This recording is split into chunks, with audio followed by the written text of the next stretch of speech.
So, this is the first section of Chapter 15 of Principles of Psychology, pages 241 to 253, and it deals with social psychology.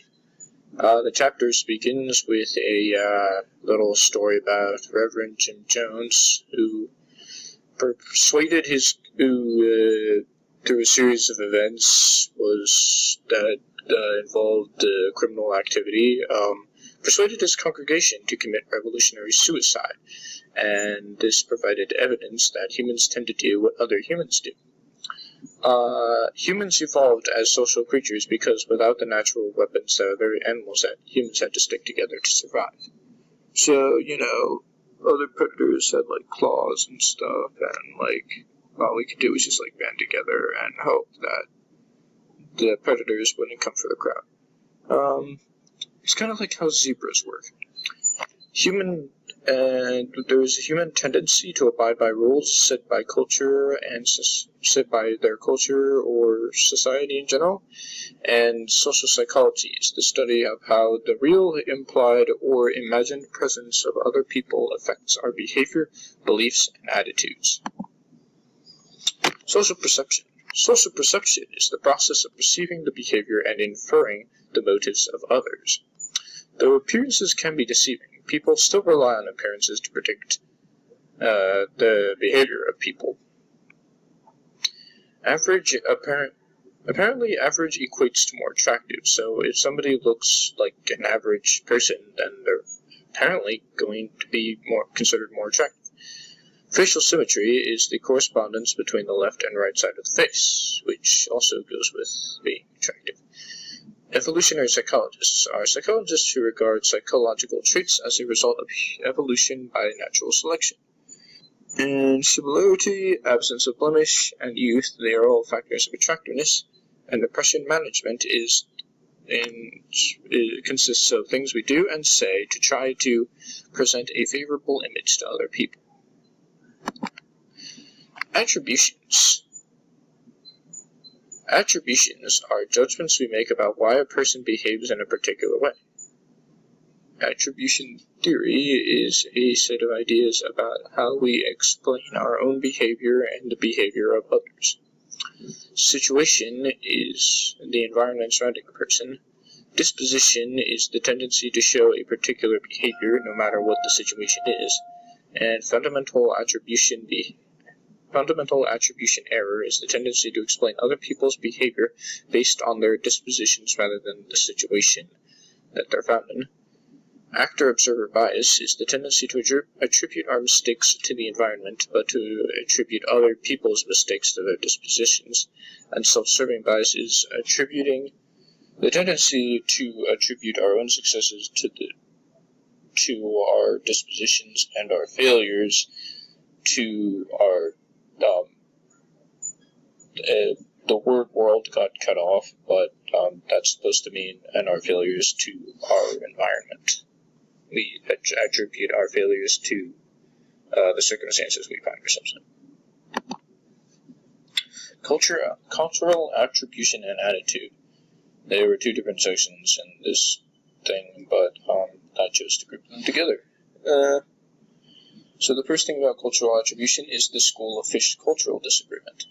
So you take a school of fish, there's a group of fish, and then there's a fish in front. So the individualist would claim that the fish in front is leading the group of fish, the fish behind it.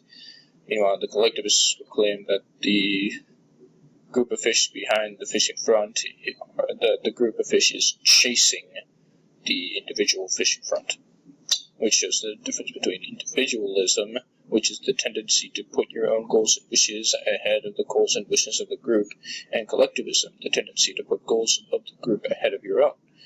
Individualism tends to be an American thing, and collectivism is more of a Chinese/generally Asian thing, apparently. That's what the textbook says. And the textbook also talks about maternal culture versus maternal culture based on the fact that, in modern times, women are doing more and more outside of the household. However, There are still women who mostly operate within the household, and that's based on the fact that early on in human evolution, in order to women are the only members of the human race who can actually bear children. So they and of many races, they're the only members of many races who can bear children. So because they're the ones who bear the children, they have to feed the children, which means that they have to stay with the children, and the guys go out hunting to find food. That's how it worked early on in our evolutionary history, and that's carried on. Obviously, we're beginning to deviate from that, but that's how it's been for a long time. Social attitudes are evaluations about people and a predisposition to act in a particular way towards them. Social roles are behaviors and attitudes expected from someone with a particular social position. And examples used for the whole attitude thing are the Stanford prison study and the Rwandan genocide, as well as the torture of prisoners. Stanford prison study was partly like,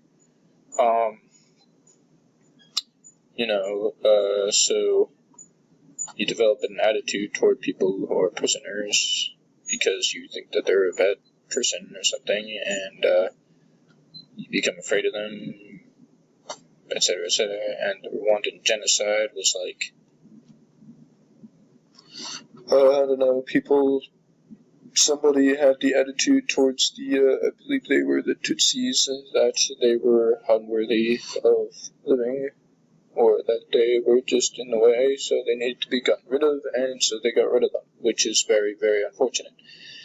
And then the torture thing is like, the torturer thinks that the person is like a terrible person, so they deserve to be tortured for the greater good so that lives can be saved. Like, as in that the information that they gain through the torture can help save lives. And save lives from future attacks.